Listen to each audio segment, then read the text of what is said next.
Hello everyone, and welcome to That Timeline Guy, which is the name of the show, and also me, the guy who talks about timelines. That Timeline Guy. It's the first episode, but who knows if this will be a one-time thing or not.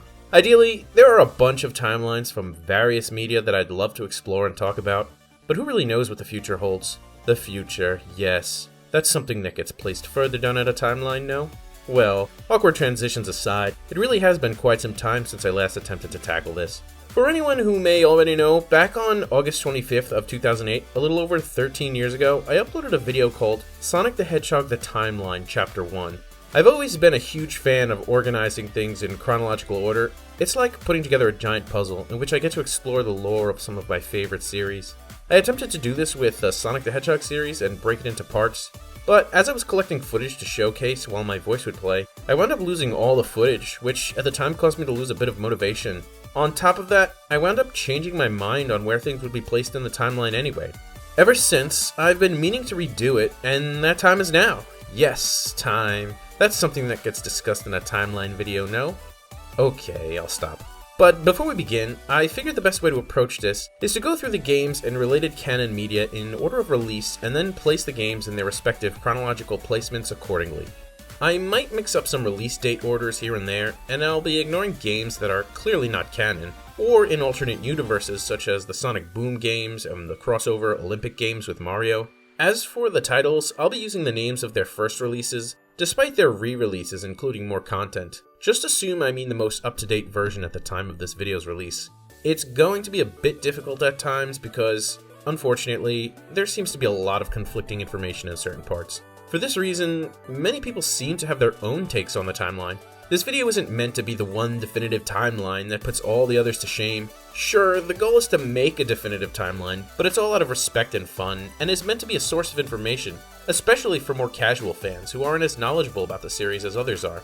As for the contradicting information, we'll have to look at everything on a case-by-case basis, but depending on who said what and when, especially if it can help pinpoint when a game might take place in the timeline, we'll have to agree on some stuff for the sake of the video. Feel free to explain why you think I'm wrong, or if I've missed anything important. But honestly, I seem to change my mind here and there myself, so I may even look back at my own video one day and want to prove myself wrong. One important thing to note is that while we are following the original intentions for the series via the Japanese source material, it is interesting to note that Sega of America and Sega of Japan have an interesting relationship where even American creations have been adopted into the series in all versions. For example, Sonic's love for chili dogs originated in American media, which wound up becoming a mainstay in the Japanese video games much later on. With that said, I think it's safe to assume that when we reach any inconsistencies or confusion with the Japanese source material, we can then take a look at the Western localized version for some answers as well. Oh, and another thing, there will be lots of time travel going on here at times, so I'll try my best to keep you all from getting too lost. Also, I have to warn that there will be lots of spoilers as well. Anyway, now that that's all settled, without further ado, let's grab our chili dogs, strap on our soap shoes, and spin jump right into the very first entry. June 23rd, 1991. That's the date the very first Sonic the Hedgehog game came out for the Sega Mega Drive and Sega Genesis. The 8-bit version was released on October 25th, 1991 for the Sega Master System and Sega Game Gear. Graphics aside, the games were very different, so here's where we run into our first issue. Geez, already? Let's look at the very first game, the 16-bit version that was released earlier. Sonic the Hedgehog takes place on a moving island known as South Island, which is known for being a treasure trove of ruins and gems. Amongst those gems are the 6 Chaos Emeralds, which are known for being so powerful that they could bring energy to all living things or even power nuclear and laser weapons through the use of science and technology. Wait a minute, 6 Chaos Emeralds? I thought there were 7. Well, herein lies our very first inconsistency. As the number of Chaos Emeralds in the early games varies from entry to entry, sometimes there's 6, but most times there's 7, or in the case of Sonic the Fighters, 8. And don't even get me started on Sonic Spinball, which has 16 emeralds? Oh boy. Thankfully, that game seems to be non-canon, but I'll be including some non-canon games in this timeline here and there as spots where they could potentially fit, regardless of their status as canon or not. But we'll talk about that game when we get to it. For now, let's focus on the Sonic the Hedgehog 16-bit entry and its 6 Chaos Emeralds. Interestingly enough, there's actually a reason why there's only 6 emeralds in this game and some other games. We learn in the Japanese instruction manual for the 16-bit version of Sonic the Hedgehog 2 that the 7th Chaos Emerald had been hidden away on West Side Island up until the events of that game. Not to stray too off track here, we are still only on the first game after all, but bear with me for a moment.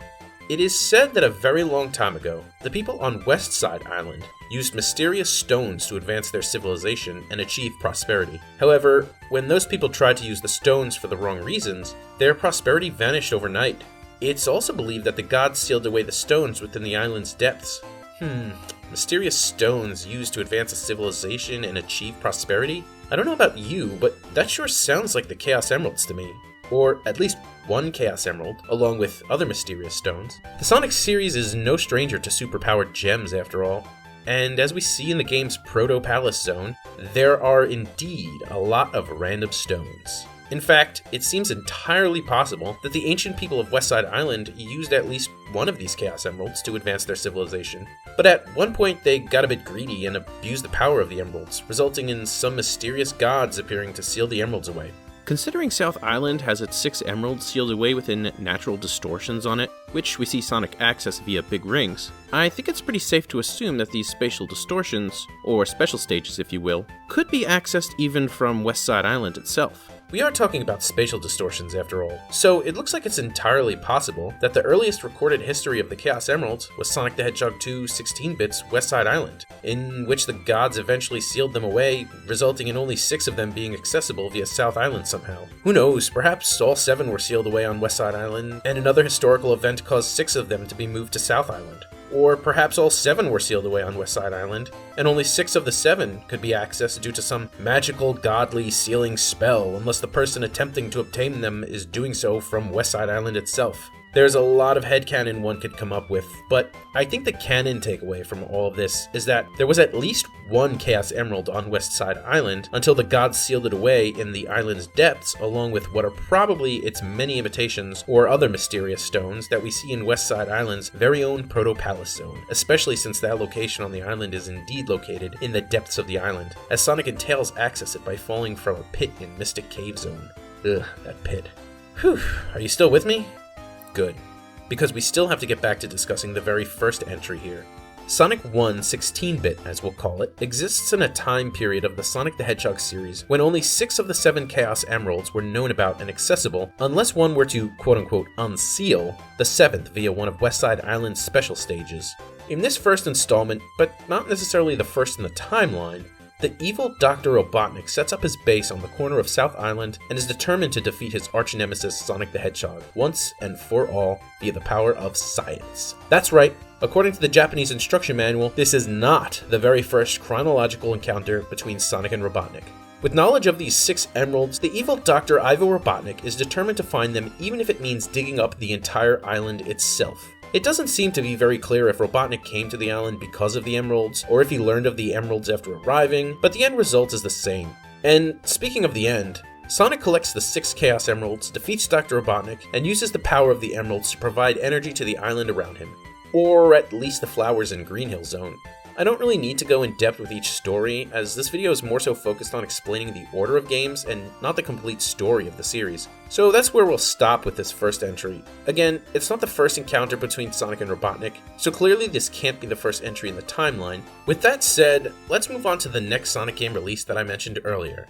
Sonic the Hedgehog for the Sega Master System and Sega Game Gear, which I'll be referring to as Sonic the Hedgehog 8-bit or Sonic 8-bit for short. Honestly, the story is very similar to the previous one mentioned, with some minor differences. In the plot of this game, it seems Robotnik comes to the island because he was interested in the 6 Chaos Emeralds already. It is also mentioned that Sonic returns to South Island in this game, whereas in the 16-bit version, it isn't mentioned if Sonic was already there or not. But interestingly, the 8-bit version does mention that Sonic lives on this island. So he lives there, but he left and is now returning to stop Robotnik. Well, this matches with what we know about Sonic. He's constantly on the move, and the island itself moves. I can see Sonic zooming across the water to various other lands in search of adventure, or even waiting until the island is close enough to another landmass to go exploring it. You know, since the island moves. But, as we'll see later on, which is the most likely scenario, Sonic has a plane that he uses to go off in search of adventure as well. Anyway, This game introduces us to a map of South Island and some extra zones. I really don't see Robotnik attempting the same scheme so soon after it already failed, regardless if this were to take place before or after its 16-bit variant, and I think that's exactly what it is, a variant. Similar to how word of mouth can tell two different versions of the same story, I think that both these games are two slightly different takes on the same adventure. But if you really wanted to separate them, you can always say either happened first, and then Robotnik attempted the same plan again shortly after it initially failed. But personally, I'm going to treat them as one would an original game and its remake or remaster, two takes on the same adventure. We see this quite a bit down the line later when certain console releases, like Sonic Colors, get handheld releases with slight changes in them. I suppose that in all these cases you can consider that the events of both games happened in some sort of amalgamation of the two games. It is interesting to note that in this game, the Chaos Emeralds are just lying around and not in any special stages. This will actually play out later for us in our timeline, so for now don't worry about it. But if you do want to treat this game as separate events from its 16-bit counterpart, you could say that the Emeralds scattered after that game, and instead of going into the special stages, they simply left themselves out in the open to be picked up. At the end of this game, Sonic gets a hold of them again anyway, so it still works out. Now, before moving on to our next Sonic game, let's jump back a few years. Before the very first Sonic game was released, there were two arcade games that were released that we have to take a look at: Dynamite Dux and Flicky. Flicky was eventually re-released on Sega Genesis in the same year as the very first Sonic the Hedgehog, but some months earlier. Although they aren't Sonic games, they seem to exist in the same universe and have connections with the main Sonic series. Dynamite Dux seems to follow Bin and Pin, who are two ducks trying to save a girl named Lucy from the troll-like creature Acha-Cha. Is that how it's pronounced? To add to this, Bean the Dynamite, who we'll be introduced to later in Sonic the Fighters, is said to be the son of the main character of Dynamite Dux, Bin. So, at first glance, we have Bin, who is a duck, and he is the father of Bean, who has recently been confirmed to be a woodpecker. There was also mention of Bin and Pin being Lucy's pet ducks. Now, this information is a lot harder to find, as Dynamite Dux was a much older game, but I came across one of the English instruction manuals that claims that Bin was a human that was in some sort of relationship with Lucy, as the manual refers to you, the player, as Bin, states Lucy is your girl, and that Acha-Cha turns you into a humanoid duck. So, I'm not sure how much of this is canon, or if it was an English localized story that is no longer canon, but the main points here are that there are two ducks, Bin and Pin, and that they must save a girl named Lucy from a troll-like creature named Acha-Cha. I'm not sure if Bin and Pin being ducks was confirmed in the original Japanese version, or if that was exclusive to the English localization. But recently Bean has been shown to have a very strange personality. It's hard to describe, but that, on top of the fact that he can pull explosives out of nowhere, might support the story of his father having been a human turned into an animal by magic. But then again, other Sonic characters seem to be able to pull out items from nowhere as well at times, but I don't know if that's just a side effect of being a game mechanic or not. I guess that magical alteration and magical properties might have passed down onto him? Perhaps it affected him in a very interesting manner. Well, that's all speculation, but I think it's an interesting idea, supported by what might be canon.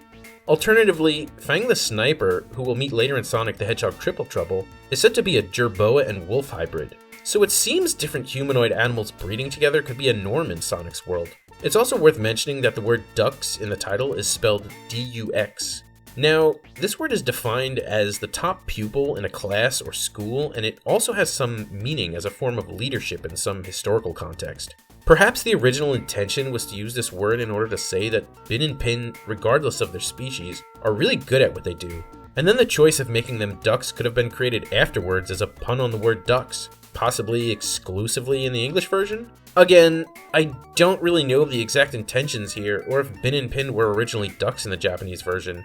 Actually, I'm noticing that the English version was released a few months before the Japanese version. Could this game have originated as an English game? Well, I see Japanese names tied to its creation, so I'm not sure. Anyway, going back to the setting, it also gets mentioned that you journey through what seems like the real world, which is a separate dimension from the character's own.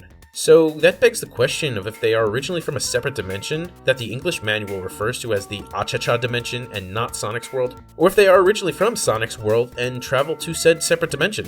Basically, the story and lore of this game are very confusing, and it seems to be a complete tangent from our Sonic timeline anyway. Whatever the case may be, you would think that this game would take place before Being the Dynamite is introduced in Sonic the Fighters. But then again, we never learn how old Bin and Pin are, so for all we know, they're much older and this game takes place later on. However, we're going to follow the rule I set by trying to set games in release order unless it wouldn't make sense. And as this game was released before Sonic 1, I'm going to place it before Sonic 1. Future games that I place before Sonic 1 will be after this as well. Maybe this is an incorrect assumption, but I'm going to assume that Bin and Pin are somewhat young, and since Sonic seems to be about the same age as Being the Dynamite and Sonic appears in other games that will get placed before Sonic 1, it makes the most sense to set this as the earliest game on the timeline as a whole generation before Sonic's generation of characters. Enter Flicky. This game stars the blue Flicky creature that we see in the Sonic games, and the story, if there is one at all, follows Flicky, who must collect and lead the various Pio, or chirps in the Sega Genesis version, to safety. In doing so, Flicky must avoid the various Nyan, or Tiger in the Sega Genesis version, and the various Koro, or Iggy in the Sega Genesis version. I'm not sure where or when this takes place. It could be Flicky Island, but we also see the same blue bird known as Flicky in various other places around Sonic's world. Again, we'll follow the release order and place this around the time of Dynamite Dux and Sonic 1. In fact, this game was released before Dynamite Dux. I know I said Dynamite Dux was the earliest game, but if we follow our rule of trying to stick to release order when it works, we can actually place this before Dynamite Dux, considering Flicky could seemingly happen at any point. So, with these titles out of the way, I want to mention that there seem to be other games that might take place in the same universe of Sonic the Hedgehog. Or should I not use the word universe considering we're already dealing with alternate dimensions? Well, regardless if I use the word universe or multiverse or whatever, there are some theories which may be supported by the fact that the Sega characters get together in a few games. For now, I'll be avoiding those other games, but I felt that these two in particular were worth mentioning due to their connection to the Sonic cast. Next is our first smaller entry, and by that, I mean something that has very little to no story, and in the case of this game, is probably not even canon. Waku Waku's Sonic Patrol Car was a children's arcade ride exclusive to Japan. Really, all that happens is Sonic plays the role of a police officer patrolling the streets of a city and keeping it safe from Dr. Robotnik. I'm unsure if the English version used in Japan used the name Dr. Robotnik or Dr. Eggman, which was his name in the Japanese version at the time. Regardless, it doesn't really matter, but if you really want to come up with a reason for it, you can say this is the first time Sonic calls him Eggman as an insult. I don't know. I don't even know if he calls him Eggman in this game. As far as the story goes, Sonic starts his daily patrol routine with simple obstacles such as avoiding making collisions with other cars in the traffic and dodging walking animal friends. After some time, Dr. Robotnik appears and begins throwing small bombs at Sonic. Sonic then turns on his siren and pursues Robotnik, whose vehicle explodes after Sonic spin jumps on it a few times. Robotnik winds up escaping, and Sonic returns to the police station. This whole game seems like it was something Sonic wanted to do one day, try out being a police officer that is, and was given the okay, perhaps due to being a hero, and Robotnik decided to show up to mess with him. Alternatively, the rules in Sonic's world are always strange. As we've learned more recently, Sega doesn't consider money as something that exists in Sonic's world, despite evidence to the contrary. Perhaps anyone could become a police officer in this world, or in certain parts of it, and Sonic decided to see what it was like for a while. Or perhaps he really did pursue becoming a police officer at one point and then decided it wasn't for him and quit the force. It's all kind of moot though. I have a feeling this isn't even canon anyway, but who knows. If this was going to fit anywhere, it would be one of the earlier encounters between Robotnik and Sonic even before the very first game. I'm sure it's not their very first encounter, as that would sort of be anticlimactic. But on the flip side, what if this little traffic incident is what started it all? Probably not.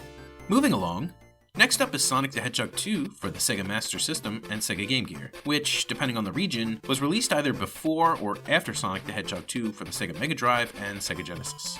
Unlike the first game that has a 16-bit and 8-bit counterpart, with practically the same story, this one is way different from its 16-bit counterpart to the point where we have to consider it as a separate game altogether. This one is tricky to place. You see, Sonic is supposed to meet Miles Prower, aka Tails, in the 16-bit version where they are on West Side Island, and there's 7 Chaos Emeralds. But in this game, Tails is kidnapped by Dr. Robotnik with a note to Sonic written by Tails himself, being left in Sonic's home on South Island, and there are only 6 Chaos Emeralds. That means that one major thing has to be true. And at this point, Sonic did not yet adventure with Tails on West Side Island to stop Dr. Robotnik there. But if that's the case, then how is Sonic already friends with Tails at this point? Well, fear not, my fellow Sonic fans, as there's a reason for this. If we look at the backstory to the 16-bit version of Sonic 2, we learn that Sonic flew his plane, the Tornado, in search of new adventures. He discovered West Side Island and landed his plane there to relax. Unbeknownst to him, Dr. Robotnik secretly followed him there and landed on another part of the island. Tails winds up becoming interested in Sonic and begins secretly following him around.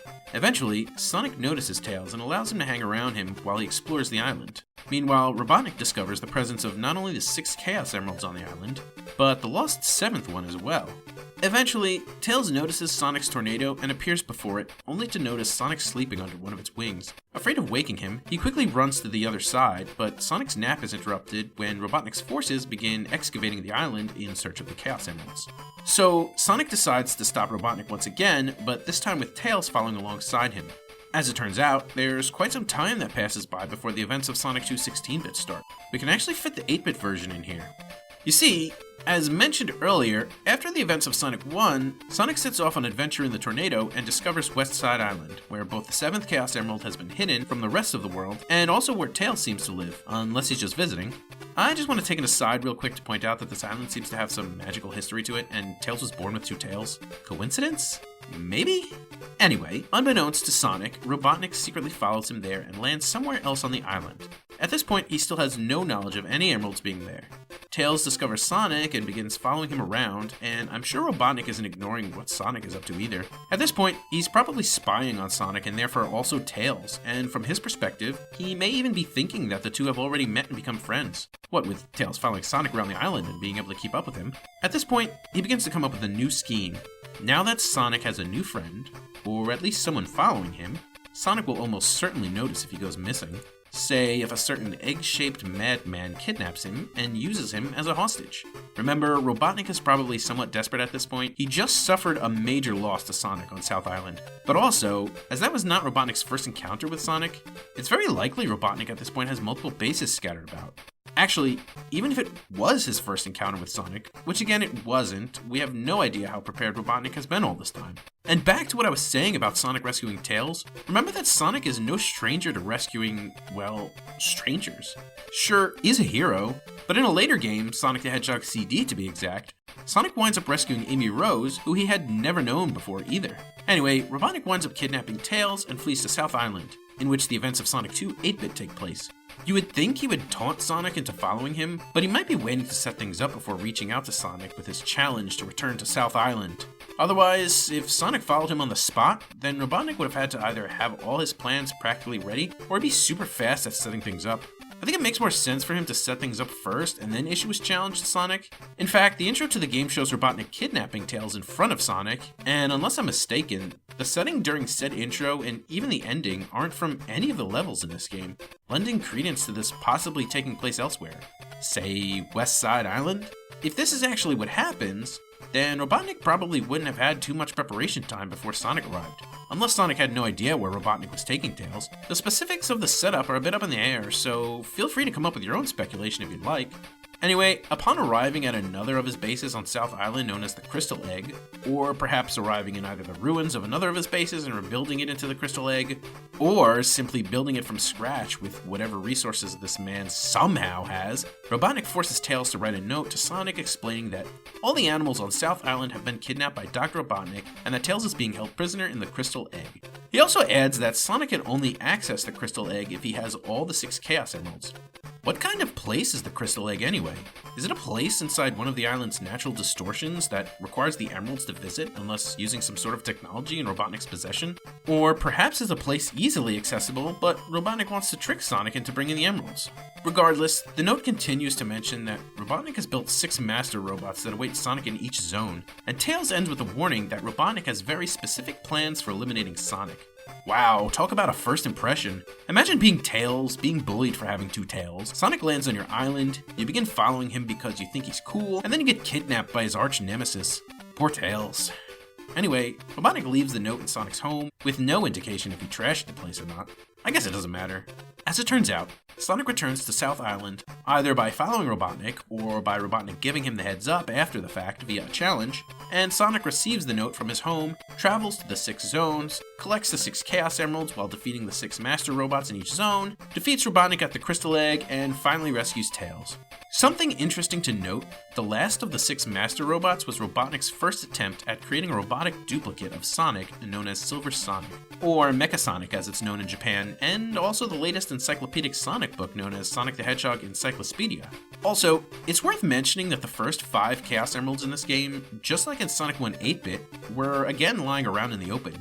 It would seem that they scattered after their previous use, but still were on the island. Although it's also possible that Sonic placed them around the island.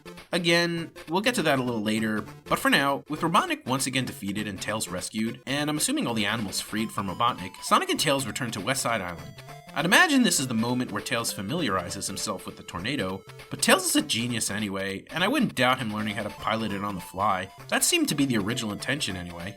So there we go, we successfully fit Sonic 2 8-bit into the timeline during the unknown amount of time that passed before Sonic 2 16-bit would have started. That means the rest of Sonic 2 16-bit's backstory would continue to play out, although perhaps with slight alterations. At this point, Tails has been kidnapped once before, so perhaps Tails continues to follow Sonic in secret while Sonic doesn't think too much yet of him. Or perhaps they truly connected on their way back to West Side Island, or shortly before Robotnik began excavating the island. Where Sonic 2 16-bit would pick up is while Sonic is taking a nap under one of the tornado's wings, and Tails poking around near the tornado just like in the backstory. Robotnik would have already learned of the now 7 Chaos Emeralds being on the island, and would interrupt Sonic's nap thanks to his forces excavating the island. It's unknown just how much time would have passed between Sonic and Tails returning to West Side Island, and Robotnik learning of the Chaos Emeralds on the island, but things seem to progress as originally intended. One last thing to note, if you really want Sonic 2 16-bit's backstory to not have anything squeezed into it, then this game would have to fit at some point after Sonic and Knuckles, although then we would have the seemingly inferior version of Mecha-Sonic debuting after its seemingly superior version, as we'll see later. Unless it was a separate prototype model, and you would need to come up with a reason for there being only 6 Chaos Emeralds. Not to mention, Sonic and Tails being friendly with each other before the events of Sonic 2 16-bit actually winds up working out better when we get to Sonic Generations down the line. That means the next game released is also the next game chronologically, that is, Sonic the Hedgehog 2 for the Sega Mega Drive and Sega Genesis. Sonic and Tails make their way across West Side Island while freeing many zones from Robotnik's rule. Eventually, they take to the skies in the tornado to reach Robotnik's flying fortress, the Wing Fortress Zone, in which Sonic boards it while Tails is forced to land the plane after it is shot at. And then, Sonic continues to pursue Robotnik to his other airborne vessel, the Death Egg, thanks to Tails, who repaired and modified the damaged tornado. On board the Death Egg, Sonic encounters the second robotic duplicate of himself that is seemingly more advanced than the first. It is also known as Silver Sonic, but has also seemed to undergo a name change as both Mecha-Sonic and even Robo-Sonic in various media. Just like the first version in Sonic 2 8-bit, it seems Sega is going with Mecha-Sonic now as the official name for the 2 Silver Sonics so far. Anyway, Sonic defeats this new and improved Mecha-Sonic, which is either an upgraded version of the first model or a completely different model, and then Robotnik himself.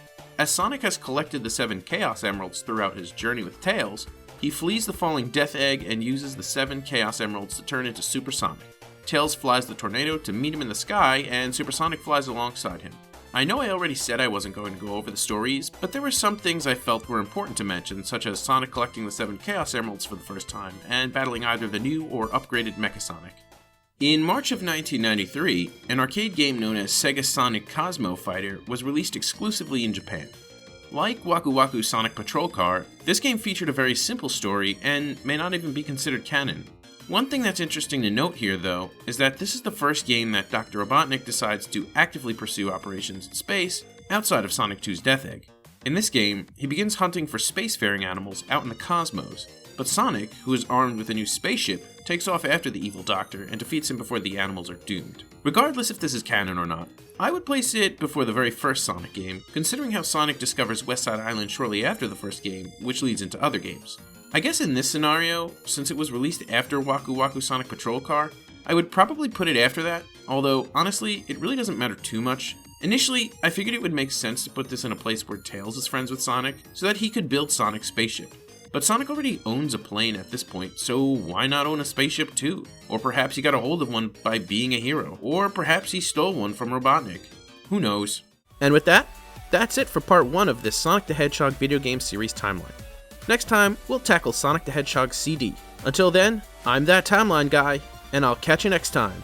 Take care, everyone. Goodbye.